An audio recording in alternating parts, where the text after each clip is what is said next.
Assalamualaikum warahmatullahi wabarakatuh. Perkenalkan, nama saya Meisy Mayora, NPM 2011060415, kelas E, jurusan Pendidikan Biologi, semester 3. Di sini saya akan membahas materi tentang komponen perencanaan pembelajaran pada mata kuliah telaah kurikulum biologi. Proses pembelajaran akan berjalan dengan lancar apabila kita iringi perencanaan yang matang.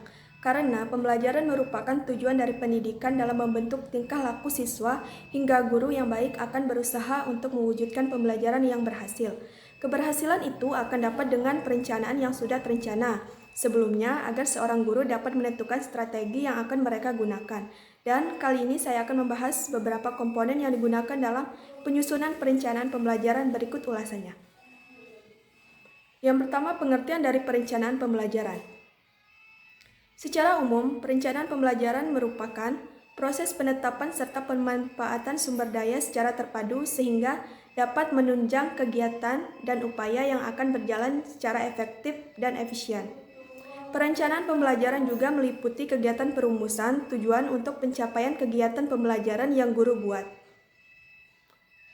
Dan perencanaan proses pembelajaran meliputi silabus dan rencana pelaksanaan pembelajaran atau biasa disebut RPP yang memuat identitas mata pelajaran, standar kompetensi atau SK, kompetensi dasar atau KD, tujuan pembelajaran, indikator pencapaian kompetensi, dan lainnya. Adapun komponen-komponen perencanaan pembelajaran menurut Masito dalam bukunya yang berjudul Perencanaan Pembelajaran pada tahun 2005. Bahwa komponen perencanaan pembelajaran diantaranya terdiri dari 1. Tujuan pembelajaran, 2. Isi atau materi pembelajaran, 3. Kegiatan pembelajaran atau kegiatan belajar mengajar, 4. Media dan sumber belajar, dan 5. Evaluasi. Sedangkan menurut M. Sobri Sutikno dalam bukunya yang berjudul Belajar dan Pembelajaran pada tahun 2008 mengatakan bahwa komponen pembelajaran itu terdiri atas tujuan pembelajaran, materi pembelajaran, kegiatan belajar mengajar, metode, media, sumber belajar, dan evaluasi. Yang membedakan antara komponen yang dikemukakan oleh keduanya adalah ada tidaknya metode pembelajaran di dalam komponen-komponen perencanaan pembelajaran. Di bawah ini akan dibahas mengenai komponen-komponen perencanaan pembelajaran di atas. Yang pertama, tujuan pembelajaran. Tujuan pembelajaran merupakan komponen pertama dalam perencanaan pembelajaran. Tujuan mengawali komponen yang lainnya. Dalam merencanakan pembelajaran, tujuan harus jelas karena dengan tujuan yang jelas, guru dapat memproyeksikan hasil belajar yang harus dicapai setelah anak belajar. Gagasan perlunya tujuan dalam pembelajaran pertama kali dikemukakan oleh B.F. Skinner pada tahun 1950, kemudian diikuti oleh Robert Mager pada tahun 1962 yang dituangkan dalam bukunya yang berjudul Preparing Instruction Objective. Menurut Robert Mager pada tahun 1996, jika kita tidak memiliki gagasan yang jelas tentang tujuan apa yang harus dicapai oleh anak, maka kita tidak akan dapat membuat perencanaan yang baik untuknya. Sejak pada tahun 1970 hingga sekarang penerapannya semakin meluas hampir di seluruh lembaga pendidikan di dunia, termasuk di Indonesia. Meski para ahli memberikan rumusan tujuan pembelajaran yang beragam, tetapi semuanya menunjukkan pada esensi yang sama bahwa satu tujuan pembelajaran adalah tercapainya perubahan perilaku atau kompetensi pada siswa setelah mengikuti kegiatan pembelajaran. Kedua, tujuan dirumuskan dalam bentuk pernyataan atau deskripsi yang spesifik, yang menarik untuk digarisbawahi, yaitu dari pemikiran Kempf dan David E. Kavel bahwa perumusan tujuan pembelajaran harus diwujudkan dalam bentuk tertulis. Hal ini mengandung implikasi bahwa setiap perencanaan pembelajaran seyogyanya dibuat secara tertulis. Upaya merumuskan tujuan pembelajaran dapat memberikan manfaat tertentu, baik bagi guru maupun siswa. Nana Soudi Sukmadinata pada tahun 2002 mengidentifikasi 4 manfaat dari tujuan pembelajaran, yaitu yang pertama memudahkan dalam mengkomunikasikan maksud kegiatan belajar mengajar kepada siswa sehingga siswa dapat melakukan perbuatan belajarnya secara lebih mandiri. Kedua, memudahkan guru memilih dan menyusun bahan ajar. Ketiga, membantu memudahkan guru menentukan kegiatan belajar dan media pembelajaran. Keempat, memudahkan guru mengadakan penilaian. 2. Isi atau materi pembelajaran. Materi pembelajaran merupakan unsur belajar yang penting mendapat perhatian oleh guru. Materi pembelajaran merupakan medium untuk mencapai tujuan pembelajaran yang dikonsumsi oleh siswa. Karena itu, penentuan materi pelajaran mesti berdasarkan tujuan yang hendak dicapai. Misalnya, berita pengetahuan, penampilan, sikap, dan pengalaman lainnya.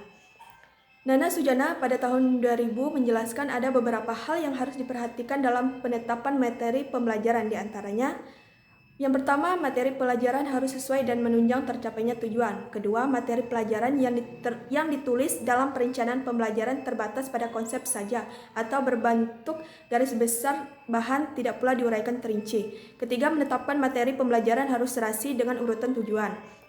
Keempat, urutan materi pembelajaran hendaknya memperhatikan kesinambungan atau kontinuitas.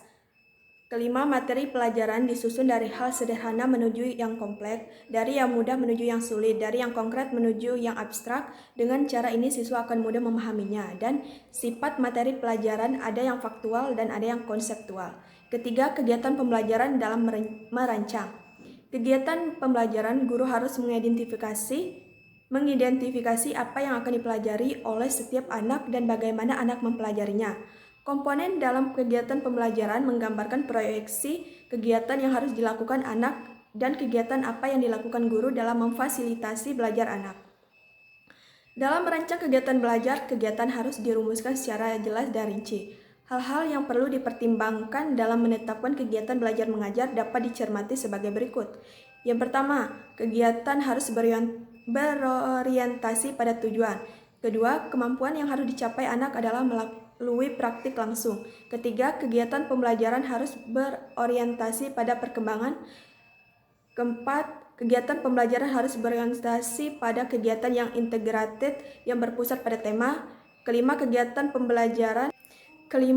pembelajaran harus berorientasi pada tujuan pendidikan. Keenam, kegiatan pembelajaran menggambarkan pembelajaran yang berpusat pada siswa atau peserta didik.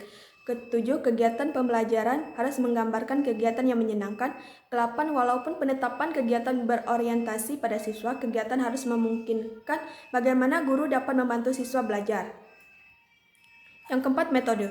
Metode adalah suatu cara yang dipergunakan untuk mencapai tujuan yang telah ditetapkan. Dalam kegiatan belajar mengajar, metode diperlukan oleh guru dengan penggunaan yang bervariasi sesuai dengan tujuan yang ingin dicapai. Tujuan dan materi yang baik belum tentu memberikan hasil yang baik tanpa memilih dan menggunakan metode yang sesuai dengan tujuan dan materi pembelajaran. Adapun macam-macam metode yang dapat dipakai dalam proses pembelajaran yaitu A. Metode ceramah, B. Metode tanya-jawab, C. Metode diskusi, D. Metode demonstrasi, E. Metode kisah atau cerita, F. Metode simulasi, G. Metode karya wisata, H. Metode tutorial, I. Metode suri teladan, J. Pengajaran tim atau tim teaching, K. Metode praktek, I. Metode kerja kelompok, M. Metode penugasan. 5. Media dan sumber belajar. Media adalah segala sesuatu yang dapat menyampaikan dan menyalurkan pesan dari sumber secara terencana sehingga tercipta lingkungan yang kondusif di mana penerimanya dapat melakukan proses belajar secara efisien dan efektif. Sumber belajar adalah segala sesuatu yang dapat dipergunakan sebagai tempat di mana materi sumber belajar terdapat.